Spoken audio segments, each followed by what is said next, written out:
Hi, this last video on section 4.5 is getting to a real life example and also getting to that concept back to interpreting all the solutions that we have. So this has already been done. I did that on purpose so we could just really visualize it. So you had bananas that cost 60 cents a pound and apples that cost $1.50 a pound. And you have a total of $6 to spend on the two things. So you go out to the store and you have $6 to spend.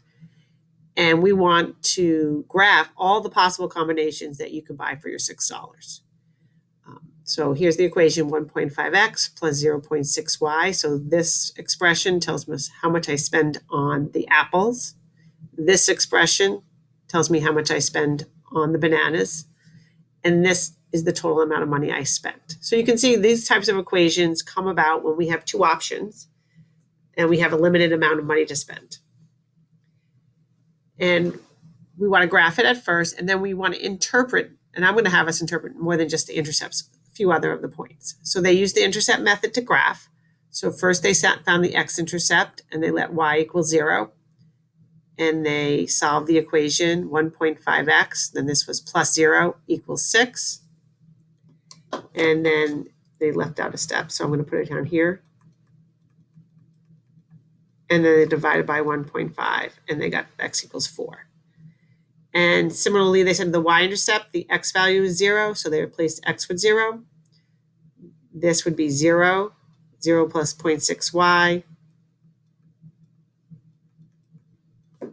And then they divided by 0.6.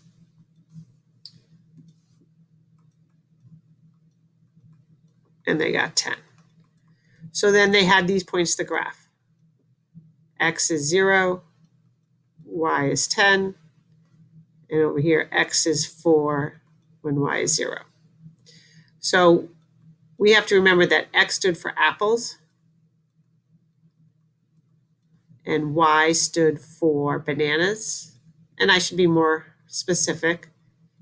These are pounds. Oh, I just made the dollar sign. Pounds.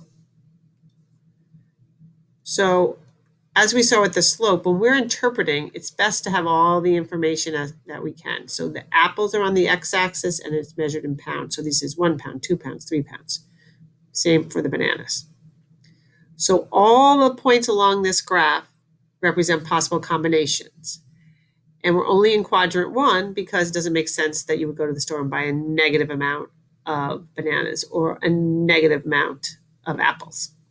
So if I take any point, and unfortunately I can't clearly read too many of them because of the scale, but this is about if I buy 1 pound of apples, this point, it looks like I'm going to buy just under 8 pounds of bananas.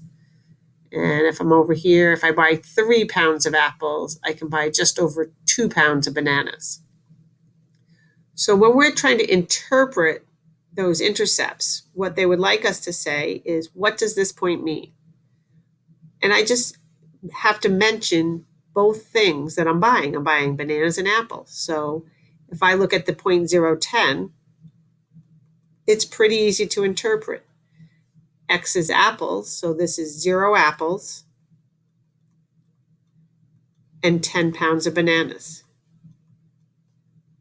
So I would, if I asked you to interpret, I would like a sentence that included that information. Something like, if I buy no apples, I can buy 10 pounds of bananas.